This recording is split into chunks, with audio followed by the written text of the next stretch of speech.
For over 10 years, Luka Magnotta's case has remained a mystery, and countless unanswered questions exist. So many people were involved, yet almost no answers. The media rarely would tell the truth of Magnotta's story. It was never accurate. Luka was most definitely framed, but the question remains, who framed him? An individual named Derek Mackinnon is at the top of the suspect list. Magnotta's case needs to be reopened, and prosecutors needed to admit that they fucked up big time. Witnesses and suspects were not questioned. Evidence was misplaced, and the police had tunnel vision on Magnotta from the start. They failed to look at all other suspects, especially Derek Mackinnon. So let's discuss all aspects on how Derek Mackinnon was involved in Magnotta's case and how he framed Luka. Firstly, Luka Magnotta never, I repeat, never, lived at 1520 DeCarry in Montreal. Luka rented that apartment to bring his escorting clients. He did not reside there ever. The apartment was completely empty, almost zero personal effects, only a bed, sofa, and a table. It was a whorehouse, and a lot of different escorts used that apartment to bring their clients. Different sex workers would schedule the unit for their sex sessions. Luka never lived there. So where did Luka live in Montreal? Nobody really knows. Luka's residence because he registered them in other people's names. Luka had a condo near the Mount Royal neighborhood, and he stayed a lot at the Montreal Queen Mary Hotel. What Luka doesn't want people to know, they never will. All these idiotic armchair detectives make fools of themselves daily. The facts speak for themselves. So who is Derek Mackinnon? What we know of him so far is this. He started 1980s horror films with Jamie Lee Curtis. He has an obsession with murder and serial killers. His entire apartment in the DeCarry building was covered in murder and serial killer photos. Yes, Derek Mackinnon lived in 5720 DeCarry building. Derek Mackinnon was cleaning the units and had the keys to all the apartments and was entering the prostitution unit and stealing personal effects. Derek also had access to the video surveillance. Derek Mackinnon created films. Yes, everyone, Derek provided multiple murder films and produced them over the years, including one murder film with a man on a bed stabbing another man with an ice pick and a poster of Casablanca. Yes, it's also true. Derek was inside the apartment. He had the keys to the apartment. So Derek Mackinnon dressed in all Luka's clothing and was obsessed with Magnotta and set everything up to frame Luka. Everything in the murder that night is directly connected to Derek Mackinnon. Derek had means, motive, and a lot of opportunity. He most definitely framed Magnotta.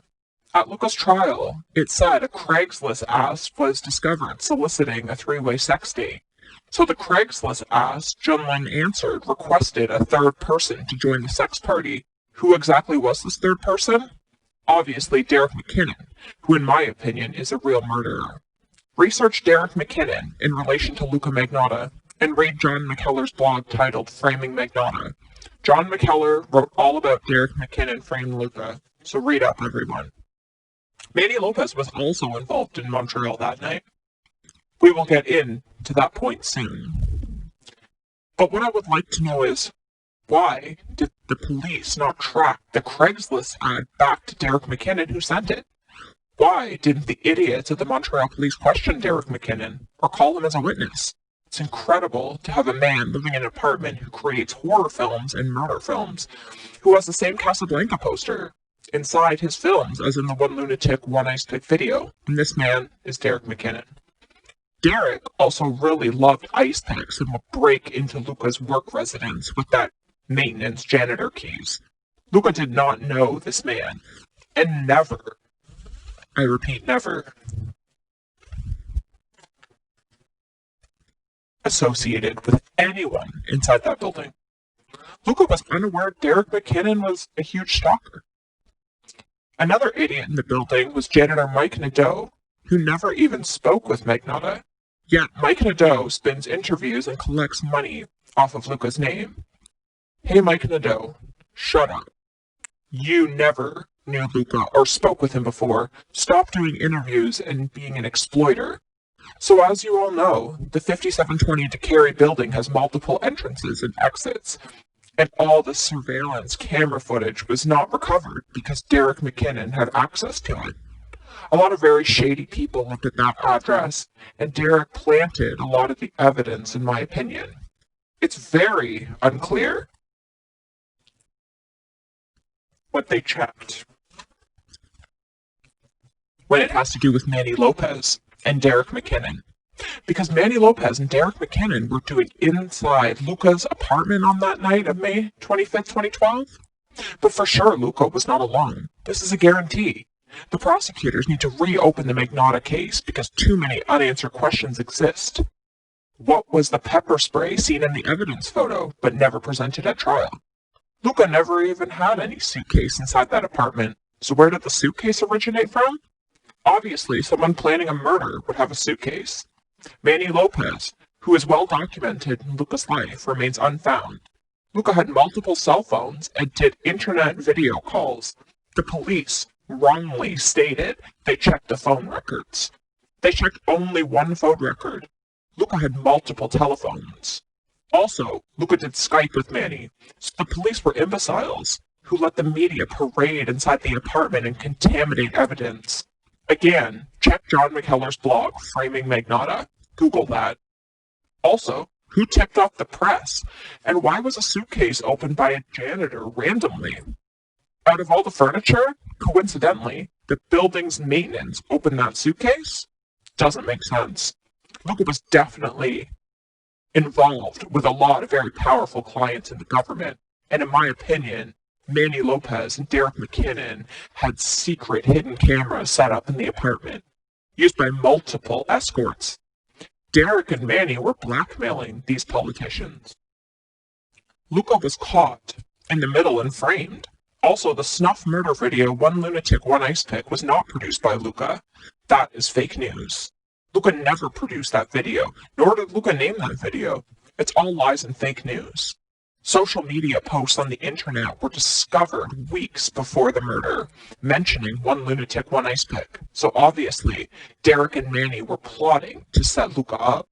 The sex tapes of the powerful government politician exist, and will be revealed if the Canadian government ever try and go after Derek Mackinnon or Manny Lopez. So the government is needing Luka as their safety scapegoat. Witnesses seen black vehicles and shady individuals around the building all night. As for the boxes sent to the politicians, Luka never sent those. Luka was inside the pharmacy to mail a money order. That was confirmed. None of Luka's fingerprints or handwriting was ever found on any of the boxes. Luka was drugged and forced to drink wine that evening, and was asleep the entire time the murder took place, so Luka didn't even know about the murder. Luka went on a pre-planned vacation to Paris, which he planned for months in advance. Luka planned to stay in Paris and then vacation in Russia, and then return to Canada. Luka had zero idea anyone was looking for him. Luka wore a wig with long hair because his clients for escorting requested long hair, and Luka made a lot of money pleasing his clients. Luka never disguised himself. Luka never was looking at news about himself inside the internet cafe in Berlin. Luka was watching an Ava Gardner film, waiting for a friend to drive him to the airport. Luka was scheduled to travel to Russia when a rat store employee flagged down some military passing by. These German military arrested Magnotta. Luka never exclaimed, "You got me. That is fake news." Luka was bewildered and actually responded, "Yes, that's my name. Don't believe the fake news." Everything in the Magnotta trial was lies. Luka's lawyer, Luke LeClaire, was working for the CBC News and leaking a lot of information to their tabloid crime show, Fifth Estate, which is total garbage and sensationalist lies. At Luka's trial, the jury deliberation room was broken into and evidence stolen by the government. Surveillance tape went missing. The jurors worked for the detective's husband, and severe juror misconduct occurred. Luka was definitely framed. Derek Mackinnon and Manny Lopez are now long gone. Luka's case needs to definitely be reopened, and people will see the truth and see Magnotta is an amazing person who was set up.